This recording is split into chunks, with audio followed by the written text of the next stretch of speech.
How do you put the pant outfit together with the jacket? All of that goes into the hands of the clothiers, and you guys are the experts. So they can read and Google all they want, but the counsel, I think, is invaluable. We're a contract mill. What that means is that we buy and source our own yarn and spin it. We will then contract for weaving. We'll contract for the most important step, which is finishing. And then, of course, the final step, which is mending and going through stocking the fabric. We're driven by you, your feedback, and we kind of look towards the future with that eye. Like, what are people buying? What is it that you're wearing? What is it that you think your customer will wear? People wanted, they were kind of used to and comfortable lounging around with their laptop on their lap and, a cocktail on the side. We started the first year that COVID happened was the first year that I put out a fabric called Knit Fabrics. Welcome to Thread Talks, where we stitch together tales of style and substance. Join us as we chat with industry icons, master tailors, innovators, and business experts. We'll discuss how to look and feel your best. Explore how fashion shapes our lives, the artistry behind custom clothing, and the deep stories woven into the fabric of our identities. Here's your host, Peter Roberti of Adrian Jules. Well, welcome back to Thread Talks. Super excited and very fortunate for our guest today. What a tremendous opportunity. We got Guy Milinazzo from Gladson. He is an icon in the industry, been doing it for over 45 years. Guy, thank you so much for being a part of the show today. Well, Peter, thank you very much for the opportunity. I think it's awesome. I appreciate that. You didn't have to tell everybody it's over 45 years. I started when I was 2. But thank you. I'm glad to be here. What a treat this is. We've been, our families have been friends forever, so I'm just excited, super excited about doing this today. I as well. Thank you. So, hey, listen, before we kind of jump into, different questions that I got for you for the show here, why don't you tell us a little bit about, yourself, your career?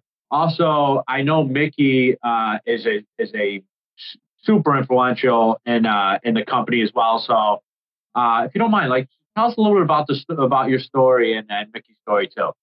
Sure. Thank you. So I had started actually in the industry. I worked for Barney's for a year. And I started there. Yeah, I know. It was when Barney's was Barney's, and they had the 7th Avenue location. It was pretty awesome. But in any case, I was drawn into a company called Roger Lavielle, which was a company similar to the company I work for now, which is Gladson. Long story short, I stayed with that company for about 20 years.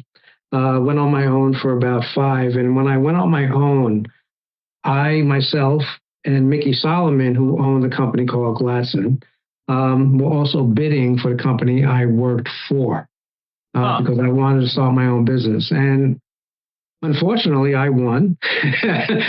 Fortunately, I won. But Mickey and I had stayed close and stayed friends. The business went on for 5 years, my business. And it was whatever. It was a learning experience. I would say that I was somewhat underfunded, but it was a learning experience. And I got my MBA basically by doing it. Yeah. Mickey and I have stayed in touch. Now, Mickey Solomon is the owner of a company called HMS International Fabrics. Okay. That stands for Herbert and Mickey Solomon. Herbert was Mickey's brother. He has passed away. And they had taken the business over from their father. So it's a family company. Gotcha. And HMS, basically the divisions of the company, HMS is what we call a wholesale division, where let's say a Men's Warehouse or Nordstrom's comes in and they buy large quantities of anything they want. And what I mean by that is they're not buying from stock, but we're actually making whatever their heart desires for them in the country that they're going to make it so they can have production. So that's the HMS division. The Gladson division is a division that sells, we're merchants. We buy fabric, we stock fabric, and then we sell it by the cut length so Mr. Jones can get a suit made. And that's how we do it. in the transition of when Mickey had taken over, and I was with the company with Mickey since 2001. Okay. In 2009, we expanded the company because Mickey had taken over a company in England called Huddersfield Fine Worsteds. And in doing that, that was huge, because in doing that, that gave us three advantages. One was we had a place on that side of the world, and since there are so many people making overseas, we needed to be closer to where the operations would be. So that was one aspect of it. So, Guy, just real quick, if I could just stop you for 1 second. Could you explain to where does Huddersfield exist, and why is that such a huge deal in our industry?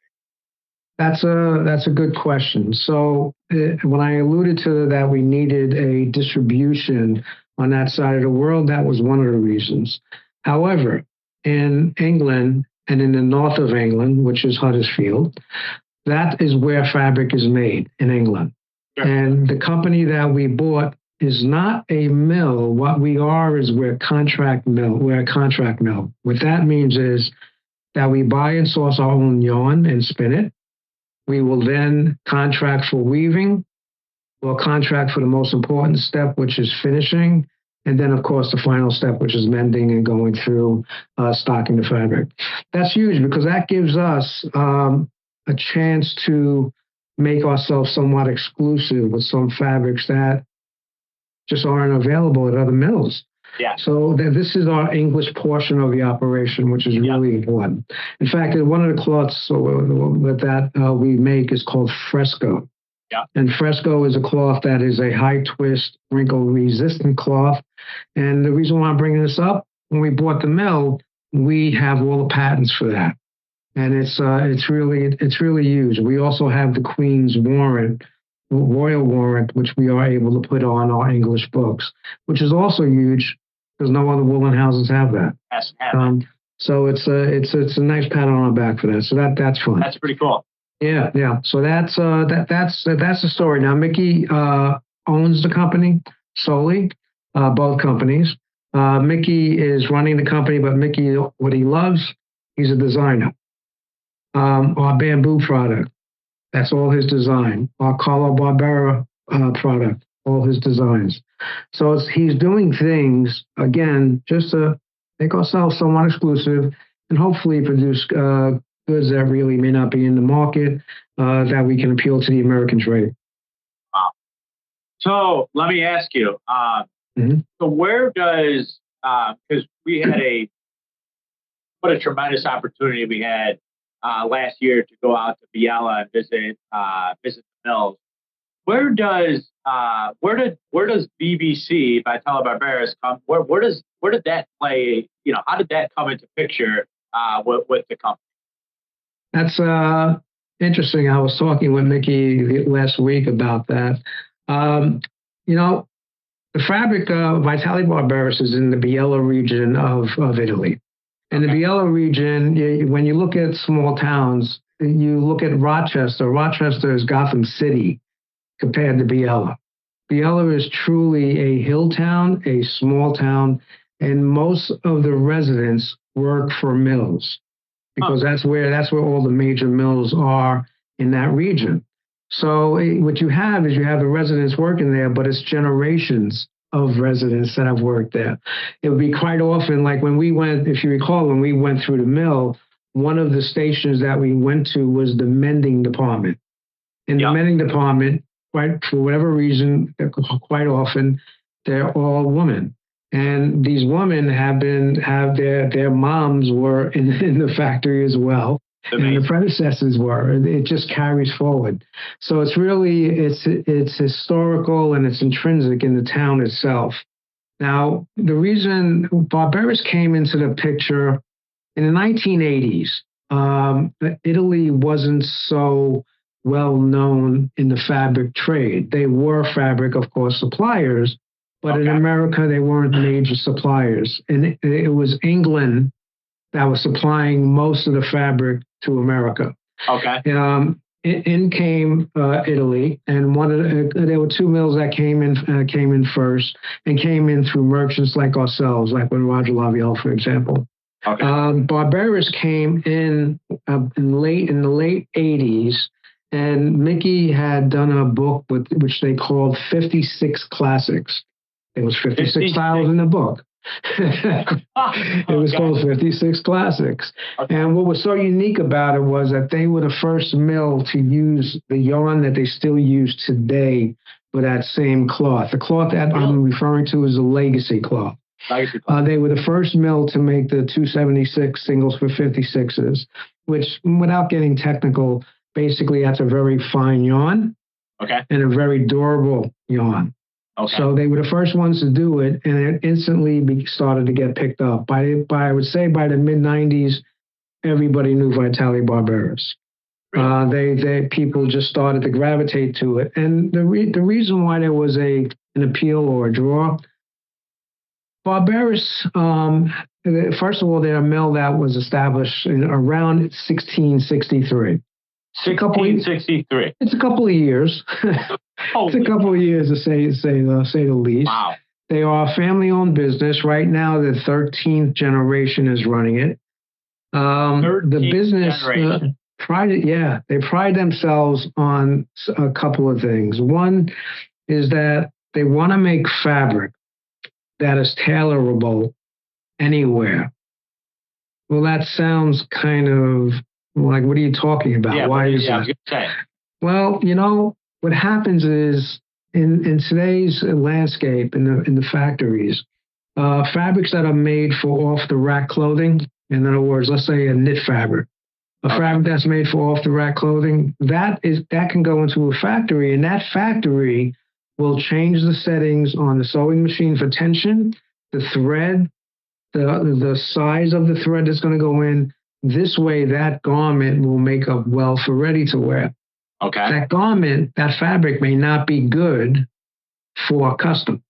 Think about custom. Custom is 1 by 1 by 1. Sure. Factories have difficulty changing the tension, changing that kind of thing, and they don't even have the proper testing of the fabric. So Barberis is a mill that makes cloth that can be made anywhere. They make it so the cloth is packed, in other words, dense. They make it so that it's durable, and they test their fabrics. When they come out with new innovations, they test their fabrics not only in the lab. All mills will basically test for strength. They'll test for pilling. They'll test for color fastness. Okay. All of them will do the lab tests. Barberis goes a step further. They'll do a wear test. They're going to make sure the fabric's going to wear well, drape well. Drape is important because sometimes you might have noticed, Peter, you'll take a garment, you'll hang it onto a model of form, and you'll see that some garments will look better than others. Display better, right? They're made at different times, but they just don't drape well. That has something to do with the fabric, the finishing, and also the density of the fabric. So Barberis really concentrates on that. And Mickey was fortunate enough that he picked up this mill in the late 80s, and they still are our partner, let's say, because we're the distributors in North America for Barberis, and we have a very close relationship with them. Yeah. So we take a lot of pride in that. They're awesome. I think you also enjoyed the tour of the mill, right? Yeah, it was amazing. I was going to ask you, just so the people could paint, just visualize. I mean, you are going up. I mean, these rows. I remember driving up to the mill because it's right at the top of right. NBL. It's at the top. Yeah. We would be driving on these roads, just these super narrow roads all the way up, which felt like it was, an hour worth of roads going to the top, but it's amazing. How would you describe, because for me, it was definitely different than what I thought it was going to be like, walking into, BBC. How would you describe, because this place is huge. I mean, like you said, these fabric mills, I mean, this is the heartbeat of this town. I mean, how would you describe the BBC mill if someone was trying to visualize what it might be like in this particular mill? If there was an opportunity where we can take our customers for a tour, And we went to England first. Now, the reason why I say England, when you had the luxury of going into Barberis. Yeah. And when you walk through Barberis, I think one of the most fascinating things that happens is, where are the people? There aren't a lot of people on the floor, like in the weaving shed. There's not a lot of people in the different areas. Where are the people? Well, that's because Barberis and a lot of the Italian mills, they reinvested over the years in equipment and technology. Okay. Barberis was at the forefront of that. Yeah. And one of the things that they did is they actually have soundproof looms. Not soundproof, obviously they were loud, but if I took you to a mill in England, it would be deafening. Really? It would be deafening. Yes, it would. It's really interesting. What happened in England owned the woolen industry in the 60s and the 50s and before that. Wool, if I'm not mistaken, was their top GDP. I think it was the top product that was their export. The mills, however, the owners of the mills did not reinvest in the mills. And as a result, over a couple of decades, they started losing some of their positions.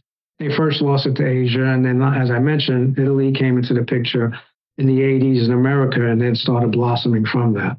So one of the things that you see when you're in Barberis, you'll see the robotics, you'll see the robotic machines moving things. You'll see at the spinning factory, you'll see the pieces being moved from part to part.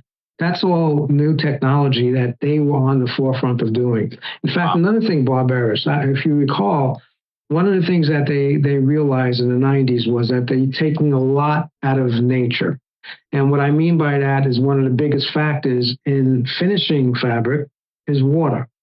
Yep. It's also in the dyeing process. So they're drawing a lot of the water from nature. They wanted to figure out a way to redo it. So at this point, they're at the stage where 15% of the water that they're using is actually going back into nature, being reused. Wow. Nobody else did that in the 1990s. I mean, that was huge. So here we are in 2024, and sustainability is on everybody's mind. Sure. And the earth is on everybody's mind. So they were really at the beginning of that. I applaud them for that. They did a good job. Yeah. Wow, that's amazing. Yeah.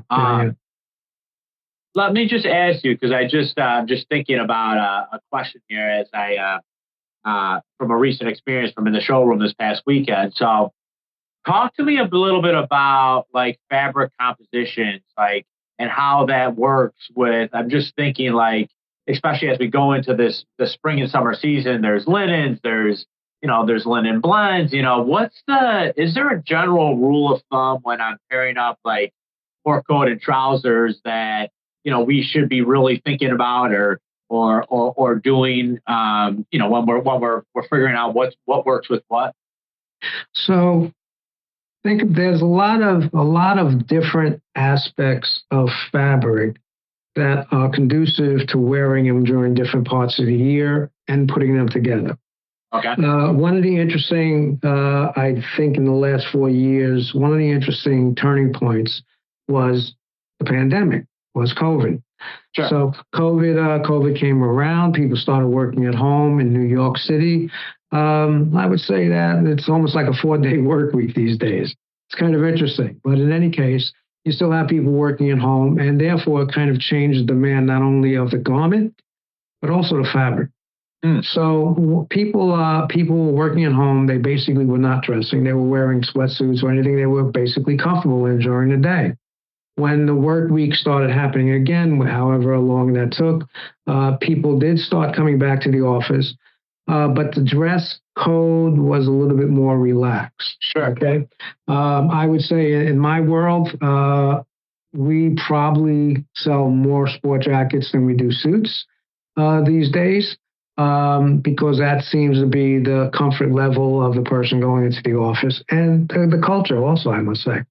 So that being said, it also produced a demand for different fabrics.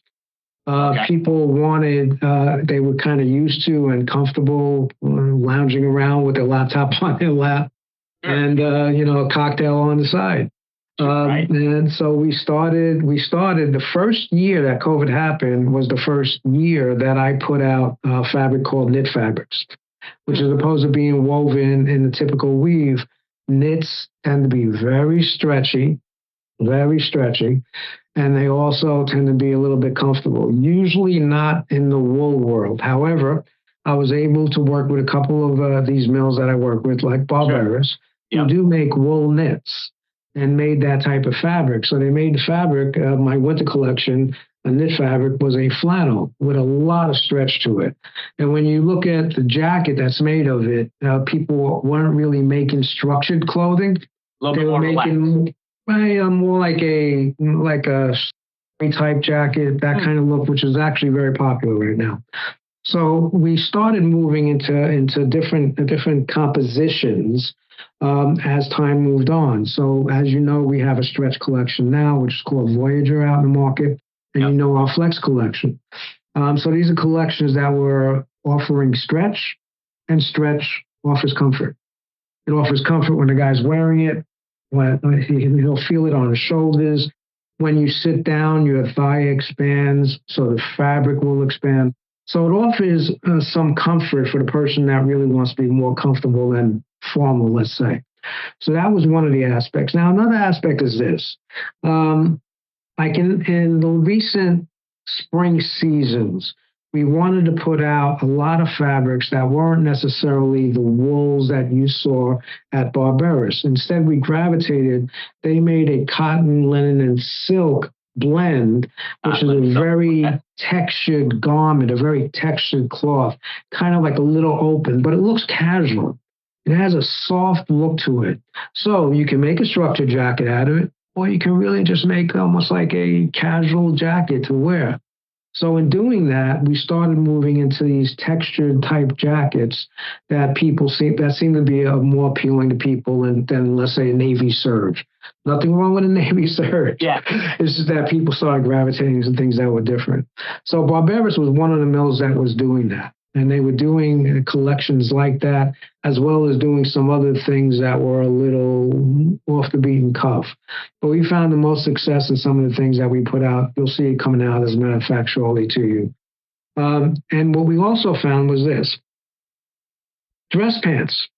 So dress pants typically used to be a go-to, was like, let's get a flat wool fabric that will drape and hold a crease very, very well, and put it under the jacket. Well, those cloths are still sold today and are some of our biggest sellers. However, they don't really work well or talk well when you're working with a textured jacket. Think about a textured jacket. Think about a waffle weave. Okay, if you have something that has a little bit texture to it, it could be a hop sack, something like that. Sure. When you put a flat trouser underneath, to me personally, it's not balanced. It's not, I agree. It's just something is a little off, and you need to have the symmetry. This way, it looks like it's like a fluid motion. Okay. So we started doing things like, so on the jackets that I mentioned, the cotton, silk, and the blend that I was mentioning, the cotton silk wool. So when you're looking at that, we would put underneath that either a linen or a linen blend trouser. Oh, nice. Or a wool. But one of the things, this leads me to something else. One of the things that Barberis makes is they make 100% wool that has the look of linen. The way they do that is they print the yarn. So what is that? What do you mean by print the yarn? Instead of a smooth navy blue going straight across, a navy blue, the yarn is actually printed in multicolored. So what they're doing is they're basically putting some white in the yarn along with the blue. When it's woven, you end up with a cloth that looks textured and looks like a linen, but it's wool. And because it's wool, you get all those great properties of wool, like all wrinkle recovery, wrinkle, drape. You get all of that. So there's things that, we try to do to make sure that the companion to the jacket will really be fluid and work well. And we think that's important. We're kind of driven by demand. We're driven by you, your feedback. And we kind of look towards the future with that eye. Like, what are people buying? What is it that you're wearing? What is it that you think your customer will wear? And we just so far, like, we're moving in the right direction. Yeah, I'm curious when you're talking about looking into the future, like how much time in advance do you have to plan for, like, if you're going to work on, like the fall collection, is that something you're working on right now? Or are you working on, spring, 2025 right now? How much in advance should you be working on? Are you working on these collections? So another good question. There are some timelines that we have to gauge in making fabric. Fabric takes usually 90 to 105 days to make. Okay. Wow. Okay, so that's part of the timeline that's needed. Now, in making a collection, I would say Mickey right now is designing for fall 25. Wow. So think about it. It's about 16 to 18 months ahead. Wow. And that's needed. It's needed. The mill, so we're merchants, right? We're not necessarily a mill. The mill, Barberis and the other mills that are there are working right now, I believe, on spring 26. Wow. So they're designing for that now, and they need that time. There's a lot of, it's interesting because when stores are buying, stores are usually, I'm talking about ready to wear. Yeah. When stores are buying, stores are usually placing their orders about 6 to 12 months in advance. Sure. Of when they're going to get it. Sure. When you're buying, you're almost live. You're almost during the season. For the upcoming season, yeah. Exactly. You're different than the stores in the fact that you don't forecast necessarily. However, I would imagine you might take cues from what you see in the stores, and because you have your own factory, your designers, you guys can move on a dime. Sure. When nobody else can. I salute you. It's a huge advantage. It really is. Because the stores can't do that. Stores have to work 6 to 12 months in advance. They can't do that. They made their purchases. They can't reverse and say, you know what, textured fabrics are in, get this. They can't do that. Wow. So there's some advantages to what you do. Let me ask you another question here. Do you feel like, I was having a conversation over the weekend, and we were just talking about, we weren't necessarily talking about fabric, but we were just talking about how the world just feels like it's just gotten, especially with technology, it's just gotten a lot smaller. So do you feel like the average consumer, that might be walking into our showroom, is more educated now more than ever? Or do you feel like back in the early 2000s and 90s, they were just as educated? I don't know. I just want to get your thoughts on that. No, clearly. And is that a benefit? Do you feel like, is that a benefit? That they are educated. It's a benefit because I believe the consumer is looking for more information to validate his purchase. Right. I